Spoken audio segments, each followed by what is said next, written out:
Give it a go? All right. So good afternoon, good evening, good morning, depending on where you are, everybody. And welcome to this event. My name is Mariana Bonchowski. I work for Porticus, private philanthropy, and I'm based in the Netherlands. So some of us were already missing our dinners or beer hours. So I'm hoping you can stay on with us for another 1 hour and a bit. I will start with a very personal introduction, which is that I have 2 kids and 1 dog, and all of them will probably interrupt us in the next 1 hour and 15 minutes. So I apologize beforehand. These are the COVID times, and there's very little I actually can do about it. So apologies for that.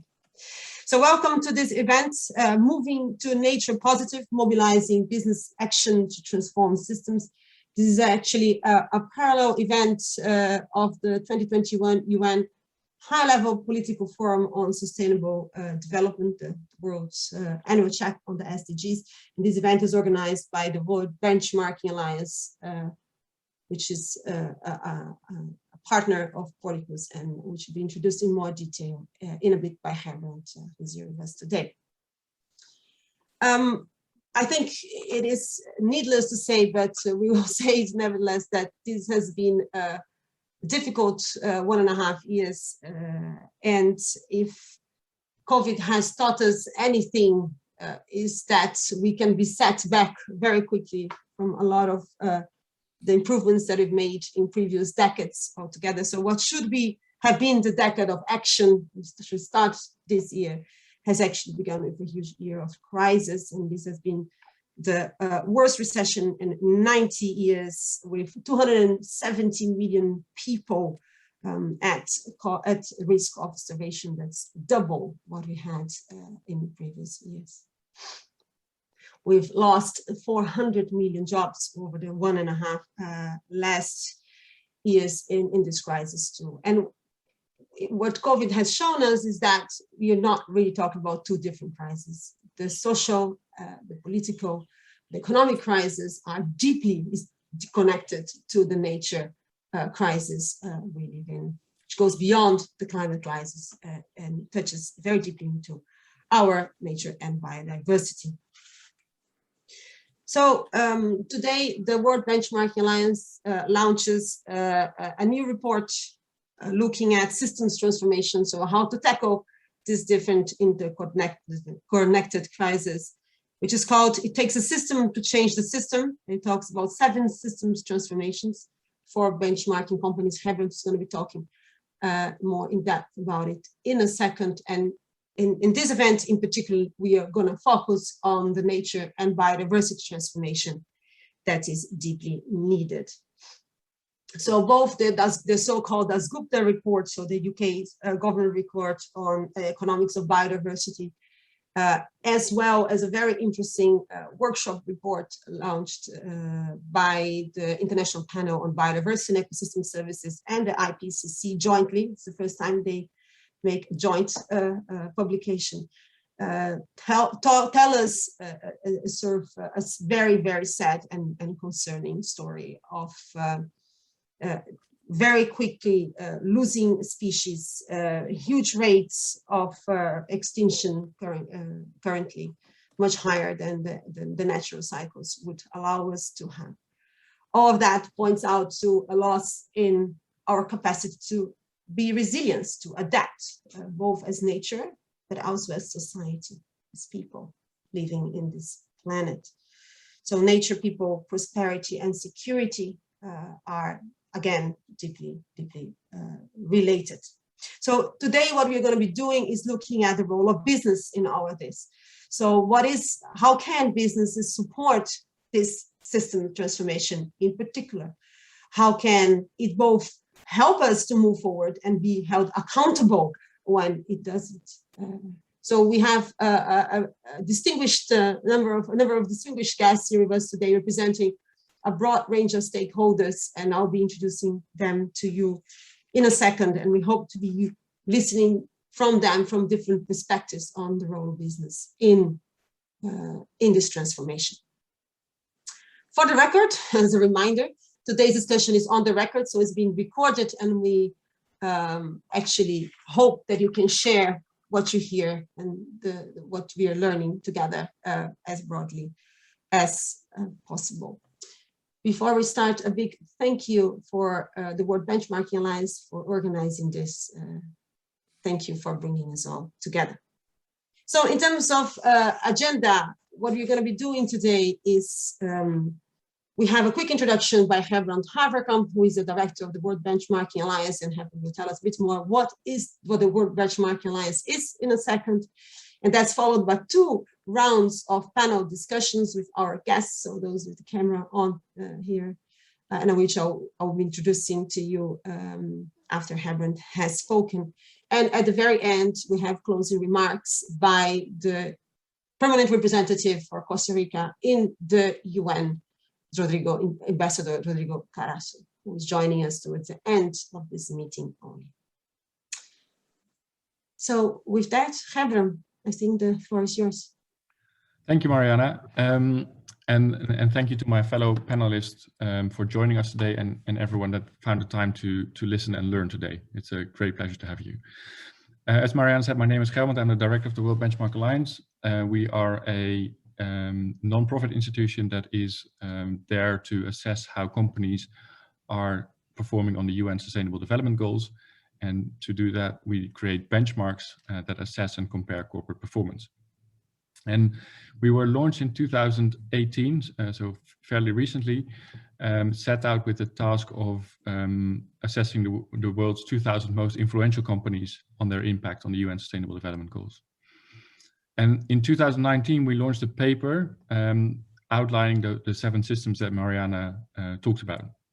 And this is really the intellectual bedrock behind our benchmarks. And because the world changed, so this talks about the system, the financial system, as one of the systems that need to change, the energy system, the food system, that I'm sure we'll hear more of today. But because the world is changing, we want to revisit this paper every 2 years to sort of understand, are we still addressing the right issues? Are we still describing them? Are we still looking at the systems in the right way? And as already alluded to, the most significant change, of course, since 2019 has been COVID. And I think that for us to summarize it in sort of one thing is that COVID has showed us how interconnected and interdependent these systems are in a way that we did not fully understand before.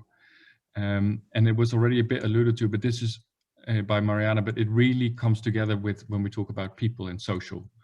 So the SDGs, when launched in 2015, had already this leave no one behind principle behind it. And that in a sad way really came to life during COVID. So just before we go into nature, I think it's worthwhile to pause a little bit on social, because we have made some progress on that. And I think it's relevant also in the context when we talk about nature. So one of the key things that we have done is being able to develop a framework that is focusing on what we think are the key drivers for companies to push when it comes to social inclusion. And one is around respect for human rights. The second one is providing and promoting decent work, which is also important given the number of jobs the global economy has lost. And the last one is around working ethically. Of course, this is in relation to communities, but also when it comes to paying taxes and engaging with government and policymakers. So what we've done with this framework is that we are starting to assess all 2,000 companies on these indicators. And the assessment of the first 1,000 companies will be ready by January, and we'll probably launch that around Davos. But it also means that we are starting to integrate these core societal expectations into our current benchmarks. So for instance, in the food and agriculture benchmark that we will be launching during the UN Food Systems Summit, these core societal expectations will already be built in. And we think it's important that we always do this so that we never look at climate change or nature or the food system without looking at that people dimension. And so the same will be true for the work that we're going to do in nature. And sort of as Mariana started to outline with this sort of these shifting scientific expectations or deeper expectations that we have on companies and a better understanding about how climate change and biodiversity interplay, we can also see societal expectations shift. And in terms of how people expect companies to manage their impact on the environment and on nature more broadly. And of course, in response to that, those shifting societal expectations, we can see that regulators and investors are starting to focus on the risks associated to companies and their impact on nature. And this does a lot of things, but for one thing, it drives for the need for a better disclosure on corporate impact on biodiversity and nature. As what then always happens in this sort of system, then we see a lot of new guidance and standards and measurements emerging in the space. So of course, later on, we will hear from Erin about the essential science-based targets for nature that we need to develop. But those, of course, then need to be translated into the actual disclosure requirements that companies can use to start reporting on. GRI just kicked off a piece of work around biodiversity impacts. During the G7, we've seen the successful launch, I think, of the task force on nature-related financial disclosures. And later we may hear something from Lars from the European Commission about how these environmental considerations beyond climate will find their way into the taxonomy, but also, of course, in a European standard for companies with respect to their sustainable practices. So, and this sounds like a lot of pieces of a puzzle, and sometimes it is a bit confusing, but I am going to say that for now, these are all the essential pieces of the puzzle that we will need to develop. And this means for us as WBA that we will build on these building blocks as we develop the methodology for this, what we think will be a nature positive benchmark.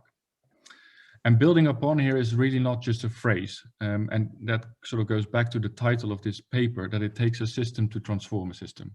And that means that we not only have to reference each other's work, we really have to build upon each other's work.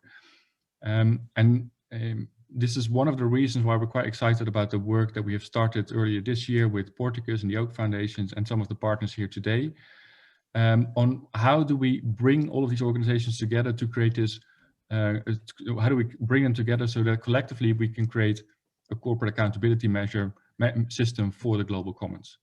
And this sort of an accountability system for a corporate accountability system is really going to involve a lot of different stakeholders. It's not just a benchmark, it's not just a standard, it's not just investors using the data, it's not just a business platform working with it, but how do we get all of that together so that we on the one hand give guidance towards companies on what is expected from them so that they can plan for the long term, and what systems do we put in place so that stakeholders can see how companies are performing and how they can then have constructive engagements or more critical engagement that leans toward keeping companies accountable when companies are falling behind.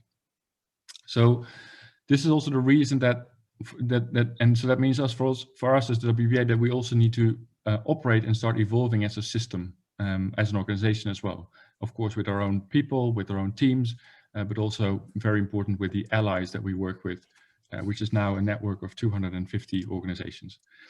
This is a movement that we seek to continue to grow, so we're extremely grateful for everyone that can join us today to learn more and hopefully stay connected with us and with the other organizations in this call as we take this work forward. Thank you. Mariana, I'll hand it back to you. Thank you, Herbert, for the very clear initial remarks. So we will now go to our panel, and as I said before, we are going to be doing two rounds of questions for the panel. But before we do that, actually, I would like to welcome Rodrigo Carasso, who is the ambassador of Costa Rica to the UN, so the permanent representative to the UN. Welcome, Ambassador. Glad you could join us already from now. We'll be hearing from you. Thank you. We'll be hearing from you at the end of the day. So, yes. Of the evening, depending on where you are. Mm-hmm. Thank you. All right. So with that, I actually would like to give the word to Peter, but I'm not sure if if he's online with us. Peter, can you hear us? Yeah, I'm back online, but I have some camera issues. Okay. We'll imagine you. We'll imagine you in the meantime. That's fine. So Peter van der Werf is the senior manager on engagement for Robeco, and Peter will tell us a bit more what Robeco is before he starts answering my question. So Peter, maybe you can tell us a bit more about why investors should care, about nature and biodiversity, and why are they an important part of this discussion here. Thanks, Mariana. So Robeco is a global asset manager. We're based in the Netherlands, but we operate and invest worldwide.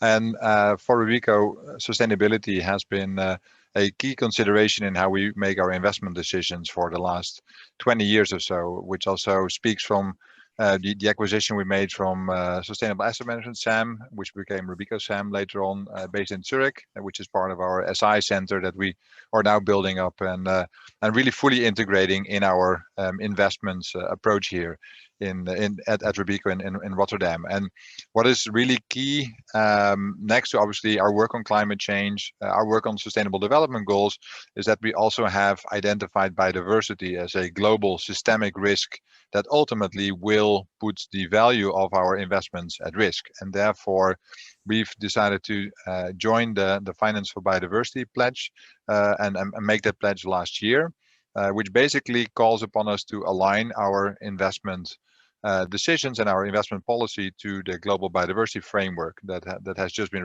released in its first draft.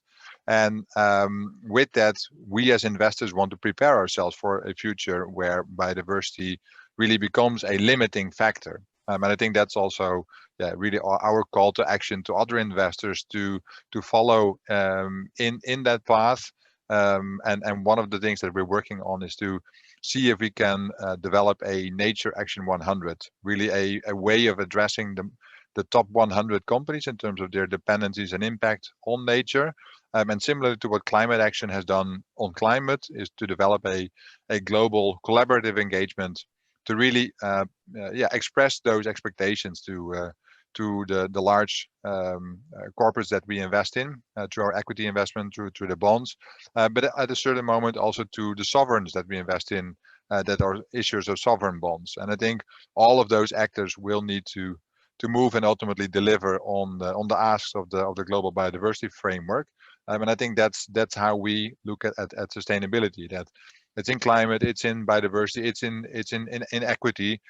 Those are really the big topics that will shape the future that we need to invest in as long-term investors for the pension funds, insurance companies, and other clients that we service. So let me pause there, but I think there's a very clear role for investors to play in this debate. Thanks, Peter. And in the next round, I would like to hear whether biodiversity is also an opportunity in addition to risk from you. We'll come back to that in a sec. Next, I would like to ask one question to Juan Pablo Celis Garcia, who is the Youth Program Coordinator at the UN Environment Program. Juan Pablo, bienvenido. And the question to you is really about the perspective of the youth. So you of course are there as giving voice and body to the work of the youth. How do you think, there's been a lot of movement on the youth movements lately, and how do you think that can go beyond climate and also get to the nature and biodiversity issues, and how can the youth really move the needle on the corporate world? Well, thank you very much, Mariana, and hello, everybody. It's really a pleasure to be here with you today. And congratulations to the World Benchmarking Alliance on the launch of the report on and it takes a system to change the system. I think it's very relevant to have a report like this and to give a focus on nature and biodiversity. I think it's really important. Well, the youth and the environmental sector, are really key players in mobilizing business action to transform systems, because I think that young people are crucial in the achievement of the SDGs, and without their passion, their innovation, their perspectives, we will not be able to achieve the 2030 agenda. And the UN and its agencies and programs have given great importance to this matter, and they have developed the Youth 2030 strategy, which has given youth a central role in improving major global issues, and to work with them and also to work for them. And actually, one of the priorities, now that you mentioned, you asked this question, one of the priorities of this strategy is to really give a meaningful engagement, participation, to young people, to amplify their voices, and to also promote a peaceful, just and sustainable world. And I think that's important to consider when we talk about, bringing young people into this conversation of nature and biodiversity. So the UN Environment Program itself has given young people really a central role in the work, because as we know, UNEP brings science and governance together, and this is why young people have taken such a crucial role. And when we engage with young people, we need to understand the way that they consume, the way that they produce, and their important role in the circular economy. This week, actually, for the last few days in the launch of the high-level political forum, UNEP has really participated in many discussions that includes, a deeper conversation on circular economy. And I think about us thinking on how young people can play a role in the circular economy. We need to also understand the market, and we need to understand the way that young people continue to innovate with solutions to these global problems. And also because young people have very significant purchasing power. The consumer behavior of young people will have a lasting impact on the future, because the Generation Z purchasing power just in the US alone exceeds over 500 billion. So young people really are a crucial player in this circular economy. And that's what is important for businesses as well to consider, bringing in young people's perspectives and solutions to any problem. And just regarding the portion which you asked, Mariana, on how can youth advance and shift from the world's most influential companies, I want to give you a very short example. We have a program in UNEP called the Young Champions of the Earth, and this program gives opportunities for young people that have developed ideas and created initiatives that are for the environment. We give these young people an opportunity to be part of a broader network of change makers, and to also connect them with different initiatives and organizations to amplify the work that they do. And in these Young Champions of the Earth, these youth have really shaken the most influential companies, because some of these young people have initiatives that are using technology to improve the water we drink, or also to transform the question on plastic, and to use this as an opportunity to build and to recreate. And also because young people that are part of this program have really, continue to create spaces for dialogue and on environmental advocacy. And I'll give you an example. One of our Young Champions of the Earth was also Fridays for Future, who have really shaken up big companies and have made them innovate and shift their strategies.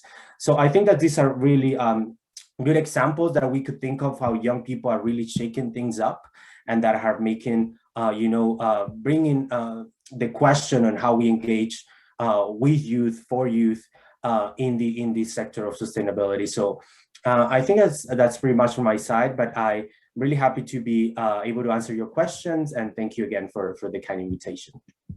Thank you, Juan Pablo. Glad to have you here.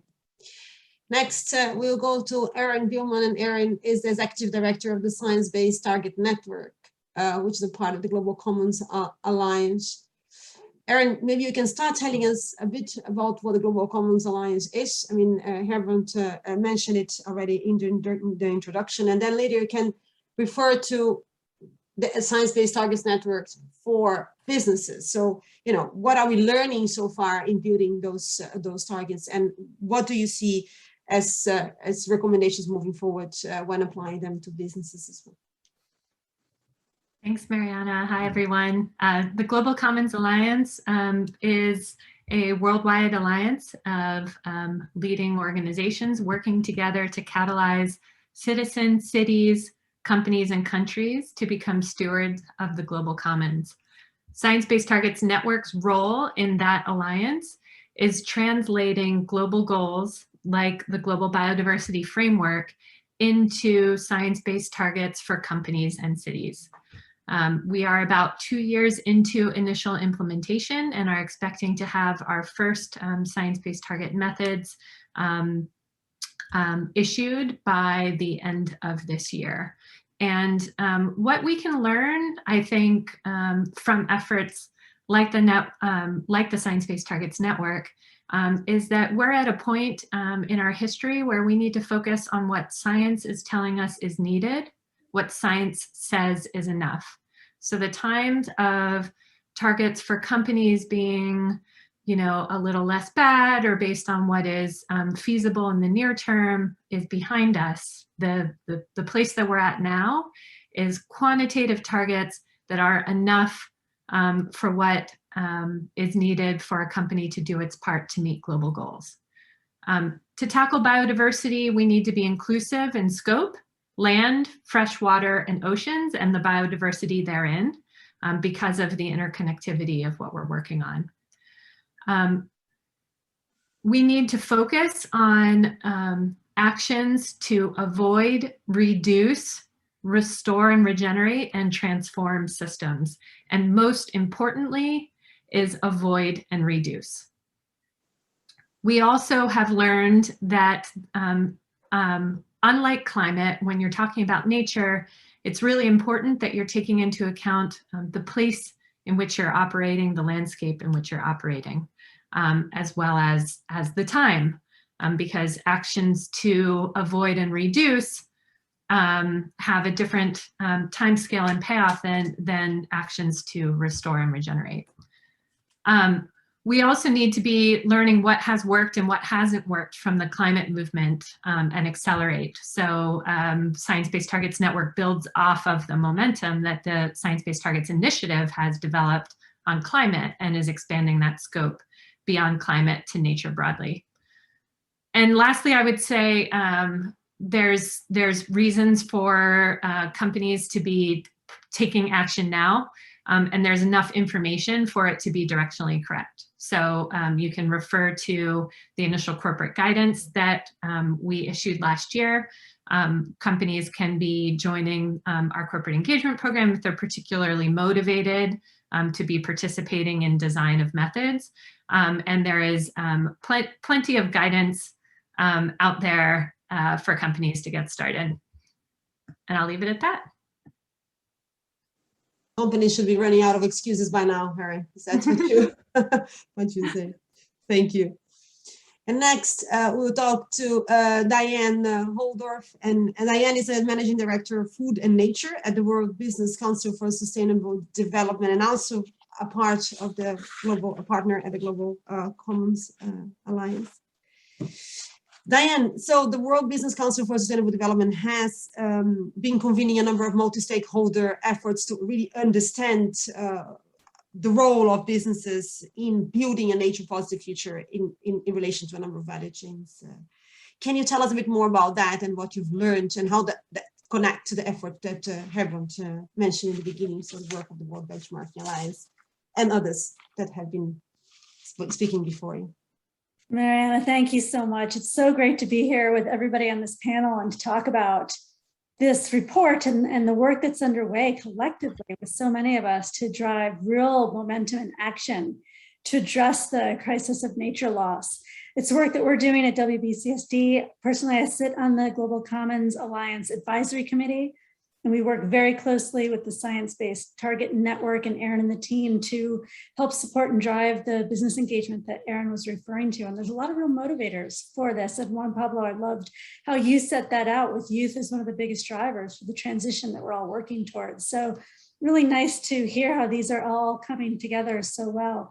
But you know, there is a lot of work to do to learn from, as Aaron was saying, the action for climate, the movement towards net zero emissions, and start thinking about what does that mean for zero deforestation? What does it mean to move beyond net zero loss to nature positive? That's the work that we're striving to define and agree to together, setting the types of KPIs and roadmaps so that we're actually prepared for the targets that are coming that Aaron is leading at Science-Based Target Network. But there's a lot that we still have to work through to get there. And that's actually why we at WBCSD convened these dialogues.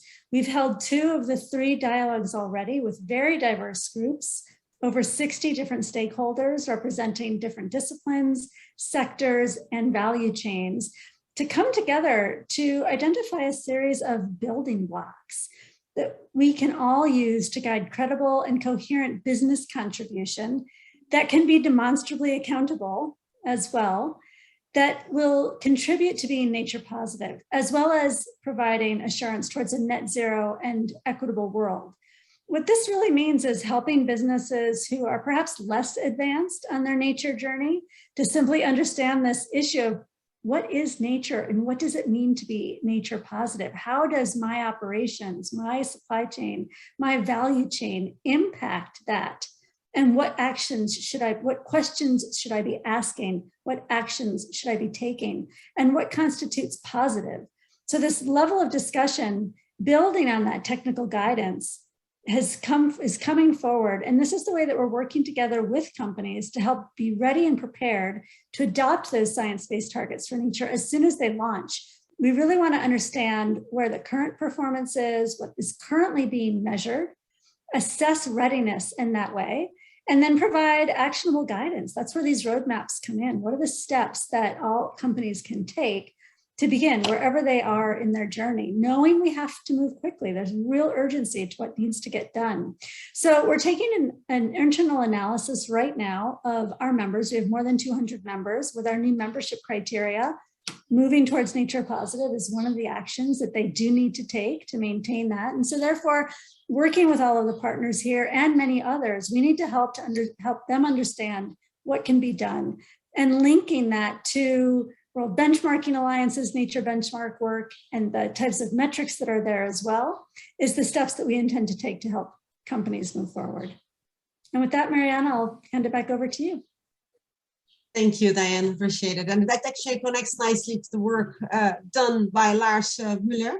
So Lars is Policy Officer, Business and Biodiversity at the Environment Directorate General of the European Commission. And the European Commission is currently piloting and leading a number of interesting initiatives. So one of them also, a few of them also trying to bring sort of coherence to the different initiatives and the biodiverse fields in terms of measurement approaches that's out there, as Gerbrand pointed in the beginning. Lars, can you tell us a bit more about the work of the EU? Yes, thank you for having me at this side event. So before I say something wrong or forget anything, I should first of all be very clear about the position of the EU in general in the negotiations on the global framework. So we are very much in favor of accountability. So we want actually to hold parties and stakeholders accountable for their contribution to the global biodiversity framework. So not only measuring and pledges and commitments, but we want to also, of course, review and clear reporting on these commitments. The work I'm doing in the Commission is not so much inventing things and throwing them out to the sector, but rather we are listening to what companies are already doing. We are using the best practice examples. We are using what piloting companies are doing in terms of integrating nature into their decision making. And then we are trying to amplify or trying to put this on display and incentivize others to join this exercise. And that we have been also working as a network of networks, for instance, with the World Business Council and many others, in order to assess the various possibilities to integrate nature into the decision making. I think one important point is there to make. It's not just about impacts. It's in particular also about impacts and the dependencies, so the risks that are coming from nature. So there's not only the impacts inside out from the company, but also outside into the company, how they are influenced by the risks that are stemming from biodiversity loss, for instance, all the way how agricultural ecosystems are being managed. And for water companies, probably the easiest example. So the availability of water is simply clear that it's a material issue that they need to be able to manage also for the decades to come.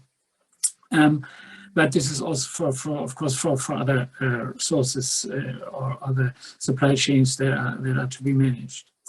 Another important element I should probably mention is that the EU or the Commission has last year just adopted a new biodiversity strategy that for the first time has a whole chapter on what the role of business can be to contribute to stop the loss of biodiversity. So the biodiversity strategy includes a chapter what companies should be doing. And one step is in particular in one of the headlines also mentioned there, valuing nature in the true sense, so that it can be the value that a company is generating, digesting, adding, or consuming by doing their operations should be put in the same currency to be compared with a normal managerial accounting system and managerial information system in terms of money. And then it can be the nature value or value of nature can then be also understood by the CFO, the chief financial officers, the CEO, and so on. And then it has to have a meaning for the company's operations itself. That's, by the way, something I was missing from your work here with this great initiative on the benchmarking work that you're doing. This valuation step is kind of missing. You're measuring, but you stop short of valuing what it means for the company. You know? And that's something I was looking for in your work. Maybe this can be added. This is important in order to link what you're measuring there to the internal decision making. It's not only about the reporting to the outside, it's rather you want to influence the decisions that the companies is doing themselves, internally, informed by their own accounting systems. And that's what we are working on.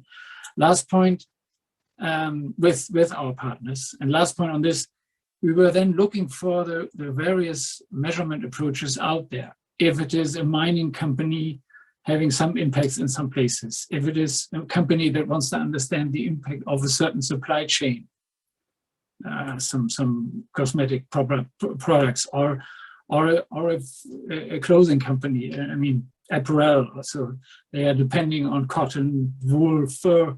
So where do they really source, and can they understand that what the impact and dependencies of their supply chains, of their operations is? Can we make them understand which measurement approaches are out there?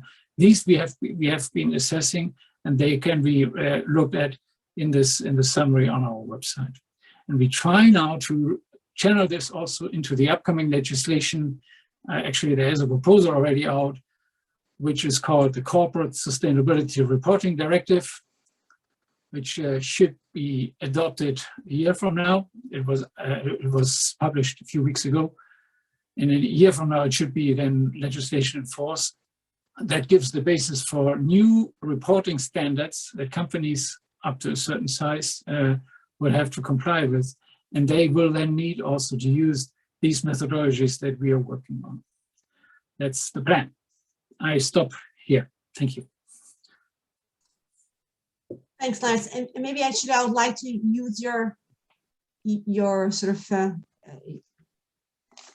your few words and lines to generate some of the discussion here. So to start with, how does the Corporate Sustainability Reporting Directive actually relate to the work done by others in this call? So how does it relate to the work that the World Benchmarking Alliance is doing and others are doing? So that would be my first question. And then I would like to see if anybody else has a reaction to Lars' provocation on valuing nature, which is of course a difficult and controversial expression in itself and practice. Any one of the speakers would like to? Yeah, I would like to come in on that. Yeah. Can't put my hand up, but I'll speak up. Yeah, in terms of valuing nature, I think that's actually a very important concept to in a way that we are really trying to work with our investment colleagues, how we can ultimately bring a concept as difficult to grasp as biodiversity into their valuation model. So where do we need to place a discount on the fair value that we assign to a company that would normally define its upside from an equity perspective, or design or the relative value that we find in the bonds, in the spreads. And I think that is really where that question becomes very important. And I know that there is part of sort of the academic and also NGO environment that finds that you can't put a value on nature and that you should just value it for the intrinsic value it has and all of the ecosystem services it provides. But ultimately, we need to invest against an alpha target, against an outperformance that our clients are expecting us to make, and therefore we need to really be able to get that value. So I'm actually really in favor of trying to find more academic evidence of what is a specific hectare of forest delivering us. What is the value if through corporate practices, through the operations of a company, we lose that value, because then you can place them one against the other and see what are the trade-offs that ultimately need to be brought into the system.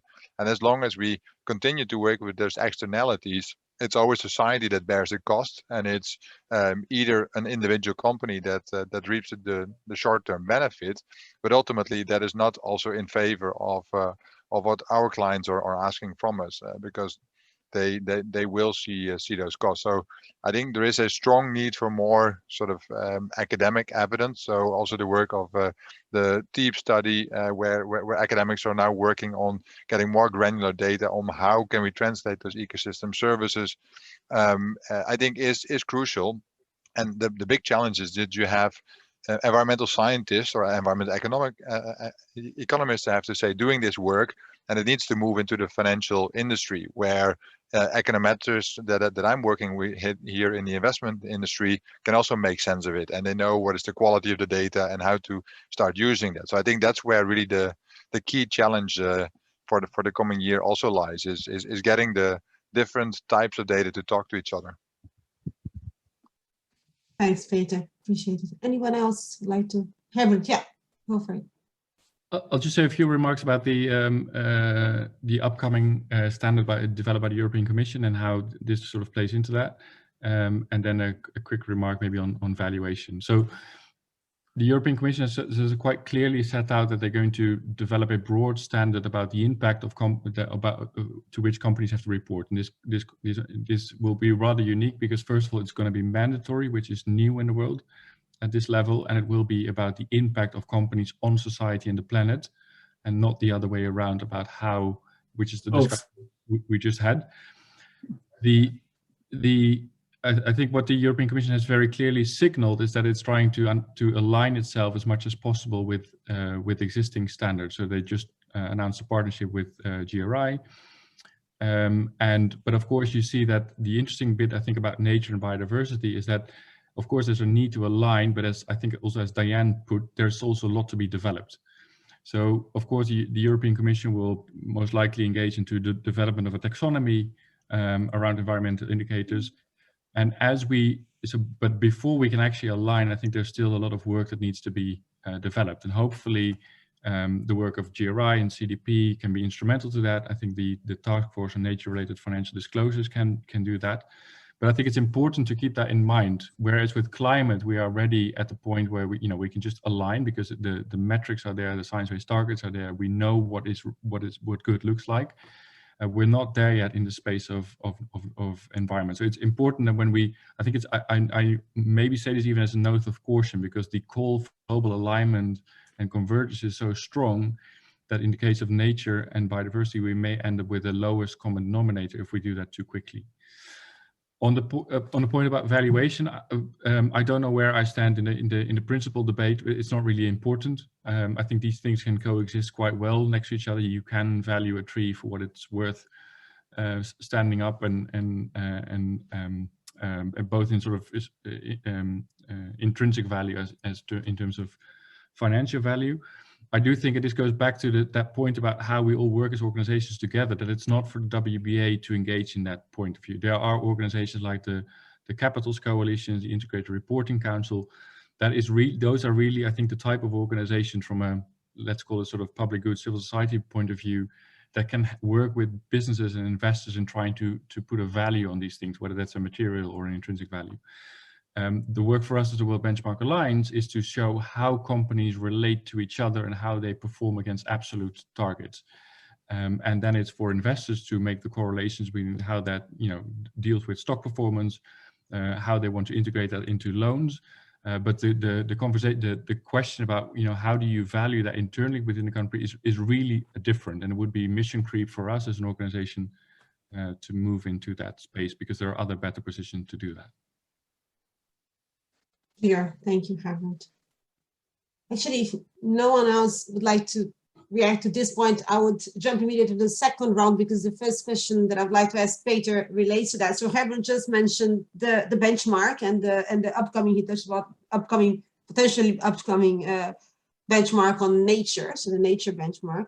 Peter, can you say a bit more about how useful are these benchmarks for you as an investor and for the community of investors in actually making those judgments that you referred to before, right? The risks and related to biodiversity. Yeah. Thank you for the question, Mariana. So the benchmarks are extremely valuable, and I think that's a reason that from Rica's side we have been an ally to the World Benchmarking Alliance. We've also worked with obviously some of its predecessors, the Access to Medicine or the Access to Nutrition Index, and I think with many of those they help to give us that peer analysis of companies in terms of the active ownership, the engagement that I'm doing with one company and how I benchmark it in terms of practices against another one. I think that is the power of benchmarking that also we have seen at Rica with the corporate sustainability assessment that my colleagues, which is now with S&P, but has been developed over 2 decades with Rica SAM, and that type of information is really important to bring it into the investment process, but also really put it as a mirror in front of companies. Where do you stand now? Where do we think you should be moving tomorrow? And what are the critical gaps in your performance that you need to work on? And we want you to report on.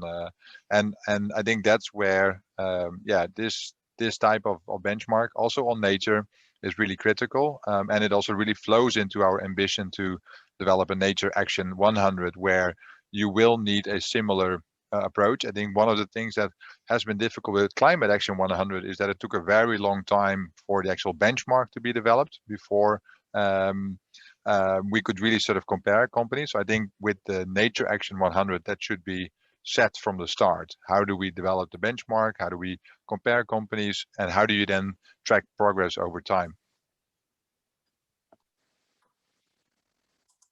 Thanks, Peter. Appreciate it. And then I will sorry, I'm improvising here. I'll change the order of the speakers here. Actually, go to Ari next, because I just want to make that connection with building on what we've learned from climate that you mentioned, Ari. So of course, we've had the Science-Based Targets Initiative now for a while. So the climate science-based targets have been there for a while. Do you think that helps us in moving faster? I mean, it's like the space of time we have to move is becoming only shorter and shorter. And is there hope that we can speed up the process building on what you already know? Yeah, well, I mean, we're certainly not looking to reinvent the wheel where we can. So just the fact that science-based targets is somewhat known now as a concept is an example of a strength to build on. And the need is just to expand that concept from being solely about greenhouse gas emissions to being about science-based targets across a company's impacts and dependencies broadly. I'm really encouraged by this conversation because I hear everybody referring to not just impacts, but also dependencies. I think that's a big learning and exactly the direction we need to be headed. So there's reasons to be hopeful, but there is also a lot required. As Herbrand mentioned, there is still work to be done before we can drive convergence.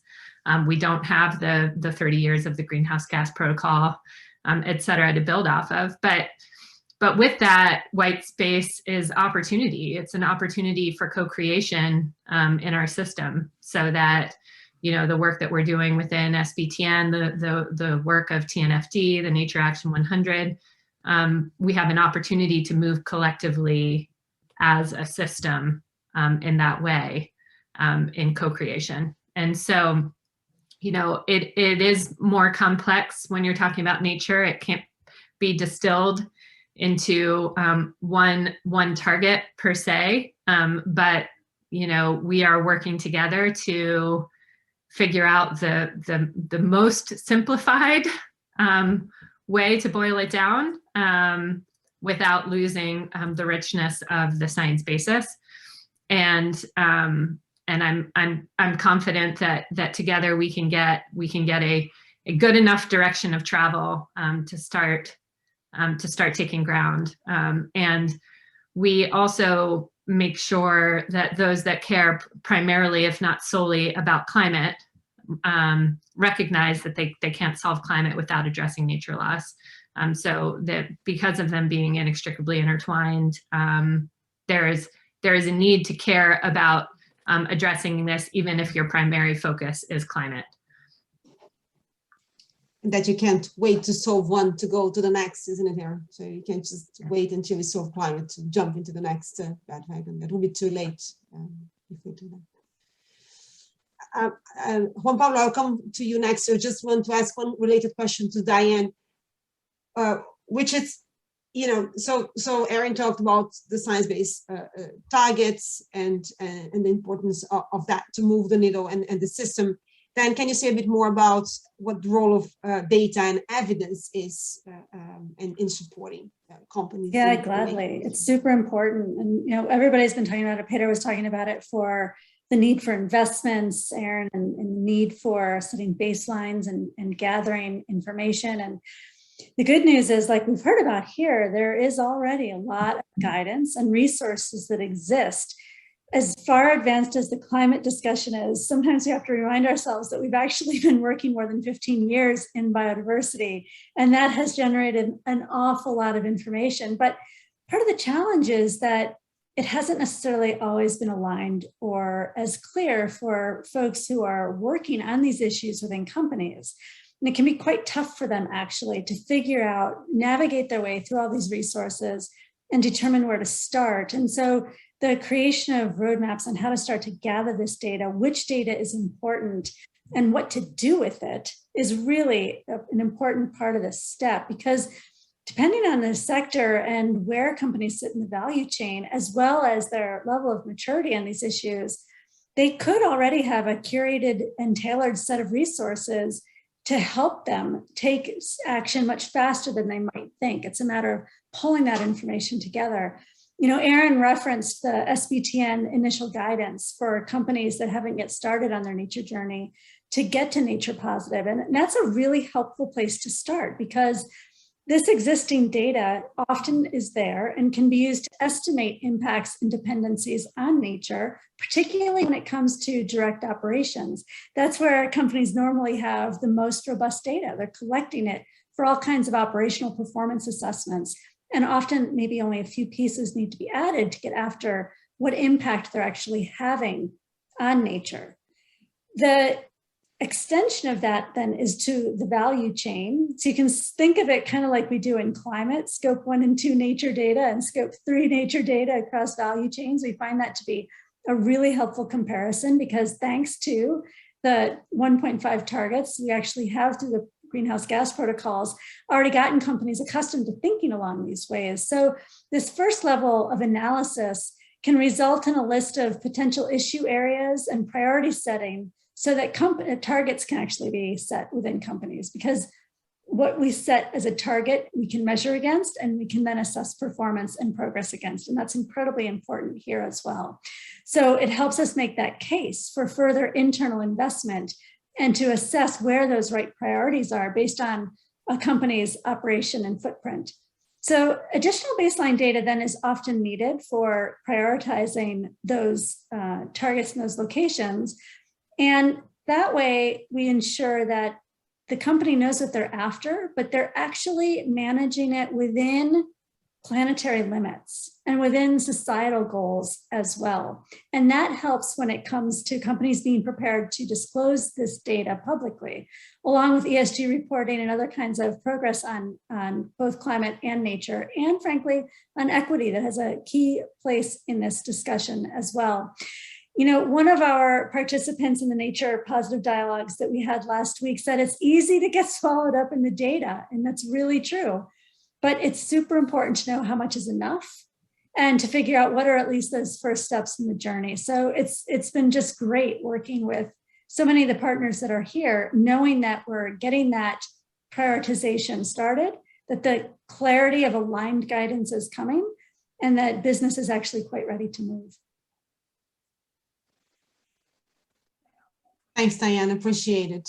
And maybe Juan Pablo, you can tell us a bit more about the role of youth in all of this, right? I mean, there is a lot of good intentions out there, and there's a lot of businesses who are really moving forward. There's also a lot of greenwashing out there. And you know, do you have a few examples what the role of youth is in this big accountability system they haven't referred to in the beginning? Yes, of course. Thank you, Mariana. And, you know, I think if we're clear to each other, this generation of young people, you know, are more connected than any other generation. You know, they have an immense power to build partnerships, to connect with many sectors, because they have the networks, you know, to transcend borders. And I think that's why we need to consider that, you know, stakeholders need to include young people in their work. And, you know, because young people will bring this creativity, this innovation, you know, they will bring you further solutions to these challenges. And, you know, they will connect your organization with other groups, and, you know, that sometimes are not so easy to reach. And, you know, because I think young people understand and serve as a bridge to other groups.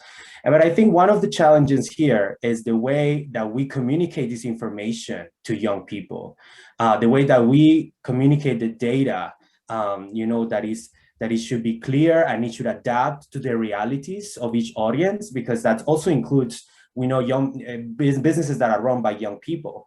How do we bring this information today into them in a way that is understandable, accessible, and that it adapts to the realities of this audience? That's a challenge that I think we need to continue considering, and we need to improve.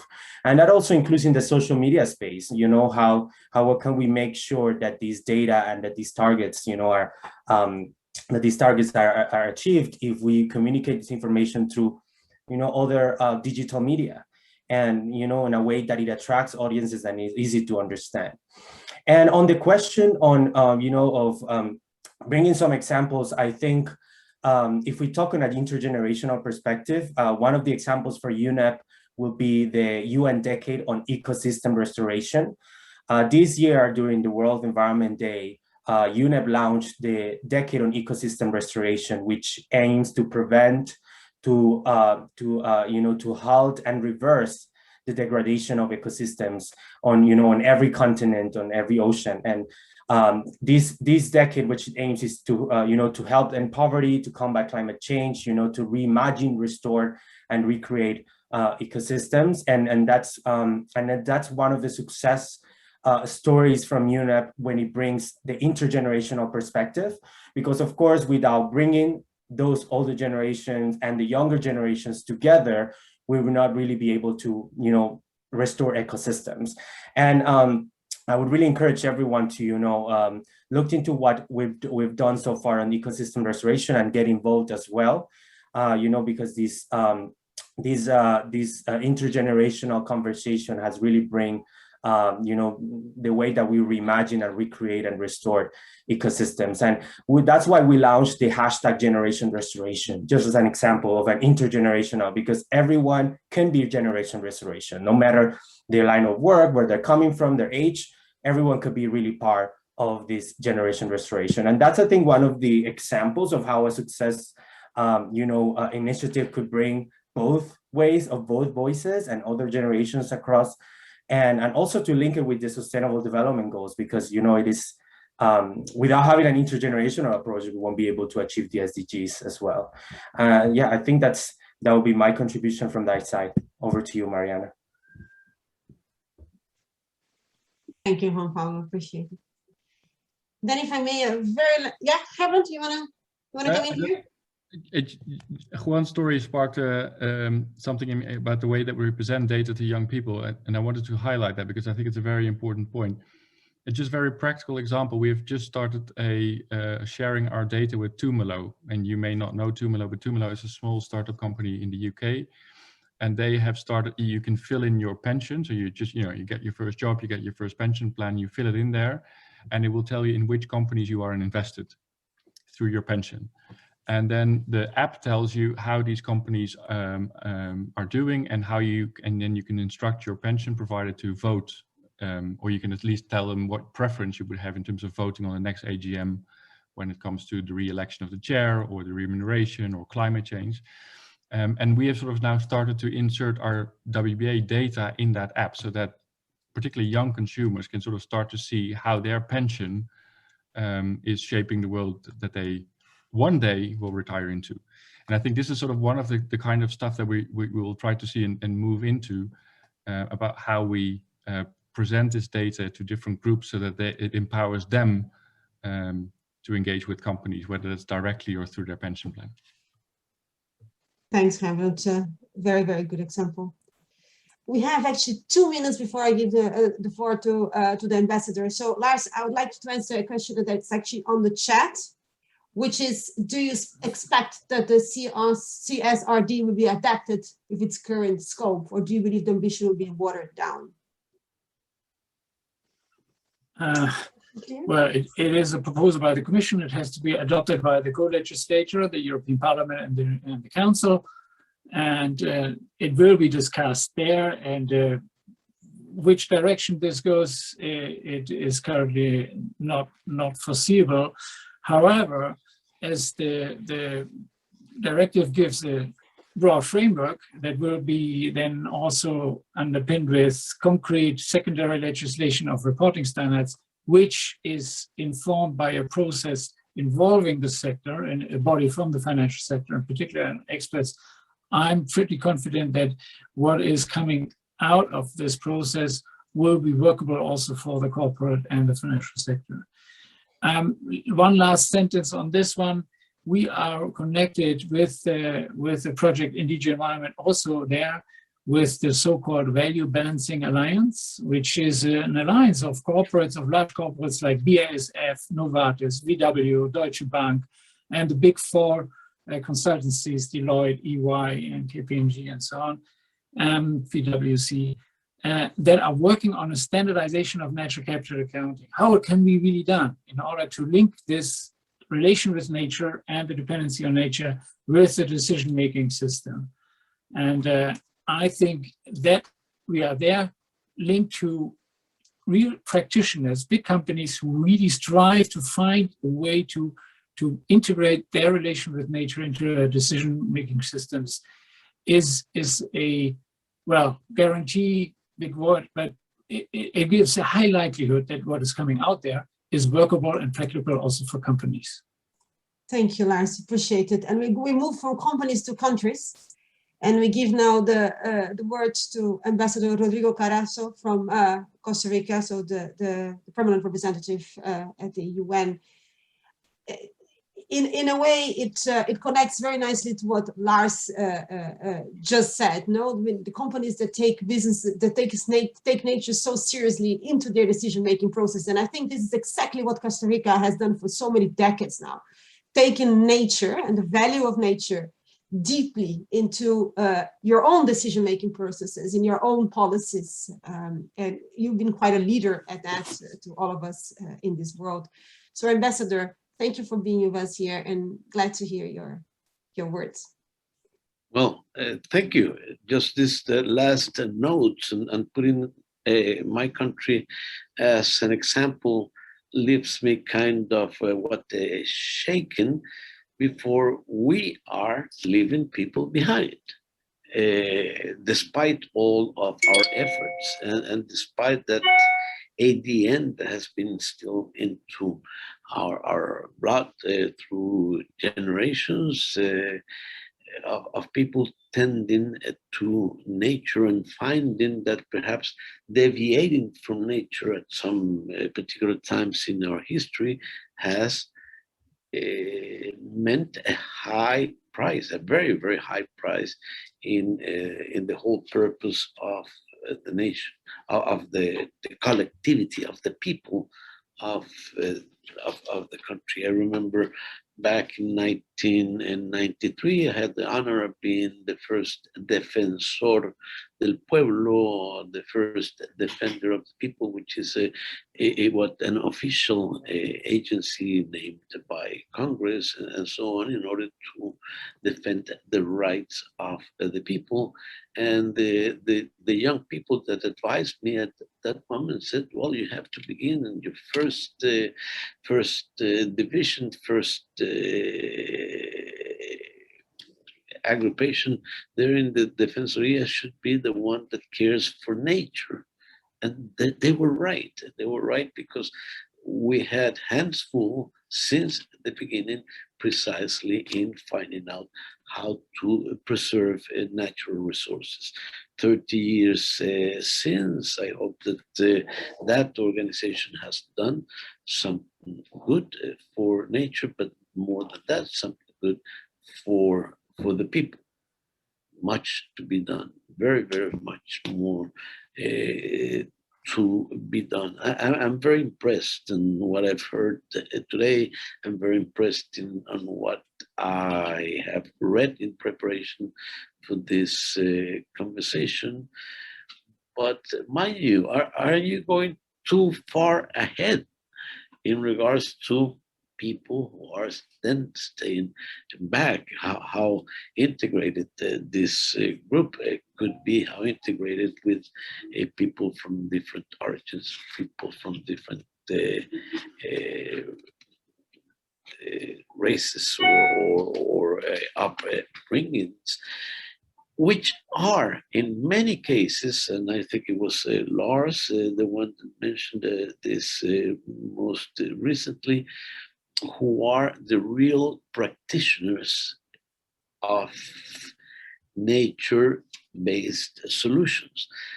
2 years ago, as this UN organization, which may be criticized for many things, when this organization embarked in the Climate Action Summit led by the Secretary General, one of the things in which it embarked was in working on nature-based solutions.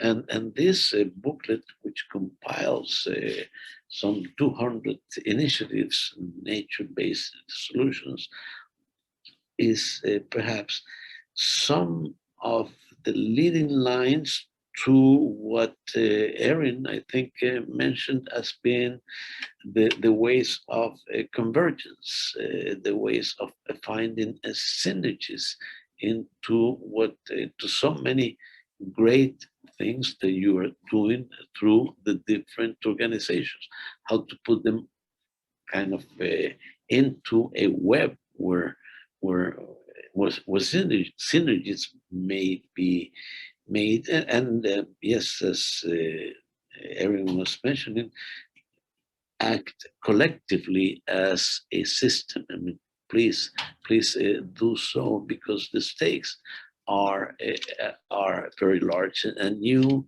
younger people, you people who are based in science, and please tell me that this is science-based network and not an SBTN, which I had to look up to see what it meant, because I didn't understand anything at the beginning about that. And now I agree it is science-based technology network. It makes sense in ways to get there. Yes, let's go to the young people. Juan Pablo, you are exactly right in defining that orientation, in getting us back to the Youth 2030 strategy and to issues in which young people may have the lead. Big problem, communication. So someone was mentioning, how do we, and I think it was also Juan Pablo, who is a young person, from what I see from him, and I understand that he was near this mission before I came, this mission of Costa Rica, before I came here.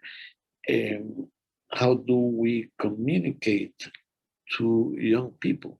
It's too hard for us to find the ways to communicate. I mean, you know much better.